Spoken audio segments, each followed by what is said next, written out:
అక్కడ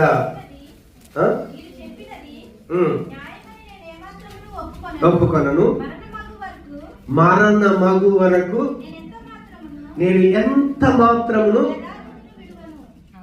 praise the Lord. చస్తే చావన్న రావాలి, లేదంటే ప్రభు అయినా రావాలి. మనం ఎప్పుడు మన యథార్థతను వదలకూడదు. ఇంకా కింది వచనంలో అంటాడు, 6వ వచనంలో, నా నీతిని విడువక గట్టిగా పట్టుకుందును, నా ప్రవర్తన అంతటి విషయంలో నా హృదయము నన్ను నిందింపదు.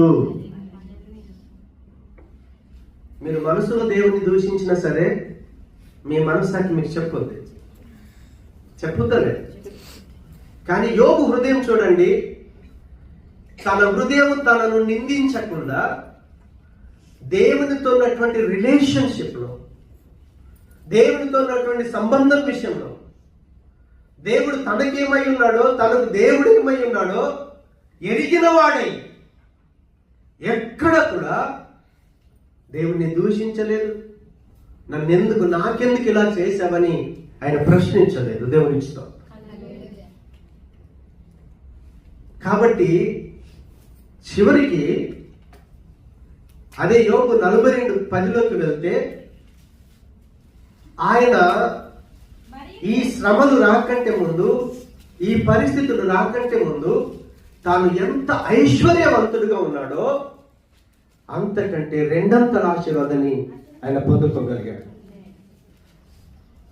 మనం ప్రతి విషయంలో కూడా యథార్థంగా ప్రవర్తించాలి దేవుడితో. అన్యులకు దేవుడు ఎవరో తెలియదు, కానీ క్రీస్తు దగ్గరికి రావటం ద్వారా ఈరోజు దేవుడు మన మనోనేత్రాలను తెరిచాడు. లోక సంబంధమైన విషయాలను గ్రహించే ఈ చెవులను ఆత్మ సంబంధమైన విషయాలు గ్రహించే చెవులుగా ఆయన మార్చాడు. కాబట్టి ఆయనను నమ్మిన వాళ్ళే కదా ఈరోజు ఆయన నామం పెట్ట బాప్తిసం పొంది ఆయన రక్తంలో కడగబడి ఆయన శరీరంగా జీవిస్తా ఉన్నాం. మరి మన ప్రవర్తన ఏ విధంగా ఉండాలి? మీరు ఆలోచన చేయండి.